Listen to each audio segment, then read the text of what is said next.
Welcome to I dream legal talk. నేను Udayasri. Present మనతో ఉన్నారు హైకోర్టు అడ్వకేట్ నాగేశ్వర్ పుజారి గారు. మాట్లాడదాం. Hello sir.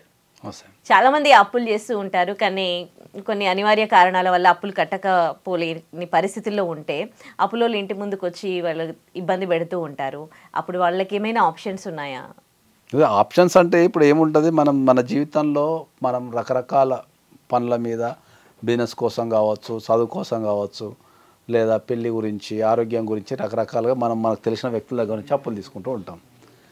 జనరల్గా ఎవరైనా కట్టాలని అనుకుంటారు అప్పులు, కానీ కొన్ని పరిస్థితుల వల్ల జాబ్ పోవటం కాకపోవచ్చు, మనీ రొటేషన్ కాకపోవటం కావచ్చు, లేకపోతే బిజినెస్ రన్ కాకపోవటం కావచ్చు, ఇంకా కొన్ని సందర్భాలలో మనకు గవర్నమెంట్ పాలసీస్ కూడా దెబ్బతీస్తాయి. అప్పుడప్పుడు మంచి బిజినెస్ చేస్తుంటాం, గవర్నమెంట్ ఏదైనా కొత్త పాలసీ తెస్తుంది, తేగానే ఆ పాలసీ వల్ల ఎఫెక్ట్ పడుతుంది బిజినెస్. అప్పుడు అప్పులపాలు అయిపోతాం. అప్పులపాలు అయిపోయిన తర్వాత ఏమైందంటే ఇక్కడ ప్రధానంగా వచ్చే సమస్య ఎక్కడ వస్తుంది అంటే ఏంటంటే ఉన్న అప్పులందరూ కూడా సార్ మీద పడతారు. ఒక్కొక్కరికి నెలకు తీర్చుకుంటూ వెళ్ళొచ్చు, కానీ అందరు ఒకటిసారి తీర్చాలంటే వాని వల్ల కాదు కదా. ఈ ఇబ్బంది అప్పులు ఇచ్చిన వాళ్ళకి అర్థం కాదు. అప్పులు ఇచ్చిన వాళ్ళు ఏం చేస్తుంటారు, ఇక నాకు అర్జెన్సీ ఉంది మనో, ఇంట్లో చచ్చిపోతున్నారనో, పెళ్ళి ఉందనో వాళ్ళు వచ్చి ఫోర్స్ చేస్తుంటారు. ఓకే, ఇట్లా జరిగినప్పుడు ఏంటంటే మనము వీళ్ళు పెట్టే ఇబ్బంది వల్ల వీళ్ళు చేసే పని కూడా చేయలేరు ఈ అప్పు తీసుకున్న వాళ్ళు. సో వాళ్ళు వచ్చి ఇంట్లో కూర్చోవటము, డిస్టర్బ్ చేయడం వల్ల మొత్తం ఖరాబ్ అవుతుంటుంది. కాబట్టి దీనివల్ల ఏంటంటే చాలామంది చనిపోవటం కానీ, చంపటం కానీ, లేకపోతే క్రైమ్ చేయటం కానీ చేస్తున్నారు, ఏది ఎస్కేప్ కావటానికి. ఓకే, నేను అందరికీ చెప్పేది ఏంటంటే ఏ కారణం చేతనైనా మీరు అప్పు కట్టలేని పరిస్థితి కనుక ఉంటే మీరు కోర్టుకి వెళ్ళి మీరు వాళ్ళకి అప్పు ఇచ్చిన వాళ్ళకి ఎగైనెస్ట్ ఒక ఇంజెక్షన్ ఆర్డర్ తెచ్చుకోండి, సరిపోతుంది. వెళ్ళి అయ్యా నేను పలానా వ్యక్తి దగ్గర అప్పు చేసిన, సో కారణం వల్ల అప్పు చేసిన, ఇంత ఇంట్రెస్ట్ కట్టినా, ఇంకా కట్టలేకపోతున్నా, నా దగ్గర పైసలు లేవు, కాబట్టి నాకు ఒక 2 సంవత్సరాల టైం, ఒక 3 సంవత్సరాల టైం ఇవ్వండి, దాని తర్వాత నేను కట్టగలుగుతా అని చెప్పి మీరు పిటిషన్ కనుక వేసుకొని మీరు కోర్టు నుంచి కనుక తెచ్చుకుంటే మిమ్మల్ని అవతల వ్యక్తి కూడా ఇబ్బంది పెట్టే అవకాశం ఉండదు. ఎందుకంటే మీరు కోర్టుకి ఏమి ఉద్దేశంతో వెళ్ళారు, 2-3 years తర్వాత కడతానే వెళ్తున్నారు మీరు. నేను కట్టనని వెళ్తాను లేరు, మీరు కడతా కానీ నాకు టైం కావాలని అడుగుతున్నారు.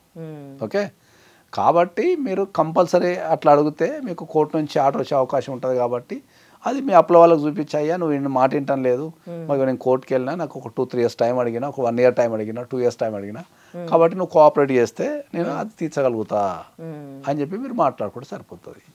కొన్ని సందర్భాలలో కోర్టు నుంచి కూడా మనం మీడియేషన్ పెట్టించుకోవచ్చు కొన్ని సందర్భాలలో. ఎందుకంటే లెక్కలు తేడా వస్తుంటాయి, హై ఇంట్రెస్ట్ రేట్ ఉంటుంది, చెప్తే వినరు, వీని దగ్గర కొన్ని పైసలు ఉంటాయి కడతానికి. అప్పుడు మనం కోర్టుకి వెళ్ళి కూడా మనం మీడియేషన్ ఆప్షన్ పెట్టుకుంటే court will do the mediation, పార్టీని పెట్టి మీడియేషన్ చేసి ఆ అప్పును రెడ్యూస్ చేయటము, లేకపోతే దాన్ని తగ్గించడం లాంటివి చేసి మనకు దాన్ని స్ట్రీమ్ లైన్ చేసే అవకాశం కూడా ఉంటుంది. చాలా సందర్భాలలో ఏంటంటే 3%, 4%, 5%, 10% వీళ్ళకున్న టెన్షన్స్తోని తెచ్చుకునేటప్పుడు అర్థం కాదు, కట్టేటప్పుడు అర్థమవుతుంది. కొంతమంది 10% కూడా తెచ్చుకుంటారు. కాబట్టి కొన్ని ఒక 2 నెలలు 3 నెలలు కడతారు, తర్వాత చేతులు ఎత్తేస్తారు. సో అట్లాంటివి ఏమైనా ఉన్నా కూడా హై ఇంట్రెస్ట్ రేట్ ఉండి కట్టలేని పరిస్థితులలో తక్కువ వాడతా అనుకున్నప్పుడు కూడా మీరు డెఫినెట్లీ కోర్టులో ఇంజెక్షన్ ఆర్డర్తో పాటు మాకు మీడియేషన్ చేయండి అని చెప్పి వేసుకుంటే కూడా కోర్టు మీడియేషన్ చేసి దాన్ని అప్పు తీర్చడానికి కూడా మార్గాలు ఏవైతే ఉన్నాయో అంటే తగ్గించడానికి చేసే అవకాశాలు కూడా ఉంటాయి. ఇంట్రెస్ట్ ఇచ్చేవాళ్ళు 10% ఇవ్వచ్చు, అది లీగలేనా? కాదు, లీగల్ కాదు అది. ఆ లీగల్ కాదు కాబట్టి కదా అన్ని వీళ్ళు కట్టలేక చేసేది. జనరల్ రూల్ ప్రకారం ఏంటంటే జనరల్ వ్యక్తులు ఇంట్రెస్ట్ ఇప్పే అధికారం లేదు, చేయబదులు ఇచ్చే అధికారం ఉంటుంది. చేయబదులు అంటే హ్యాండ్ లోన్ ఇచ్చే అధికారం ఉంటుంది. దానిపైన నామినల్ ఇంట్రెస్ట్ అది తీసుకునే అవకాశం ఉంటుంది. ఎందుకంటే బ్యాంకులో వేసుకున్నా కూడా వాళ్ళు అదే పనిగా బిజినెస్ చేయనికి లేదు. చిట్ ఫండ్స్ అన్నీ ఉంటాయి కదా, అవి లీగల్గా రిజిస్టర్ అయిన చిట్టిసే ఉంటాయి.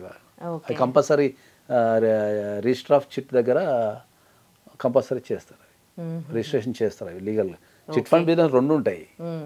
జనరల్ మన ఇంటి పక్కన అంకుల్స్ ఆంటీలో జనాల దగ్గర పైసలు తీసుకున్నది ఇల్లీగల్, అది ఇల్లీగల్ దందా. ఈ మార్గదర్శి లేకపోతే కపిల్ చిట్ ఫండ్స్ ఇంకా వెరైటీ ఇవన్నీ వీళ్ళు రిజిస్టర్ అవుతారు. వీళ్ళు కంపల్సరీ రిజిస్టర్ అయ్యి అదొక ఆర్గనైజ్డ్గానే జరుగుతుంటుంది.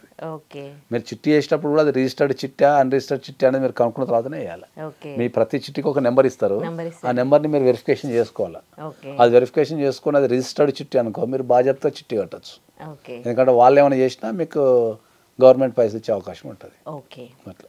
Right, thank you.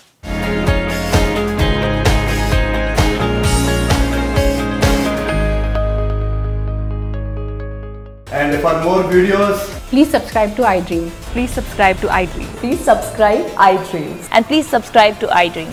For more videos, subscribe to iDream. please like, share and subscribe to the channel. Congratulations, iDream. Subscribe to iDream. Subscribe to iDream. So subscribe to iDream Media.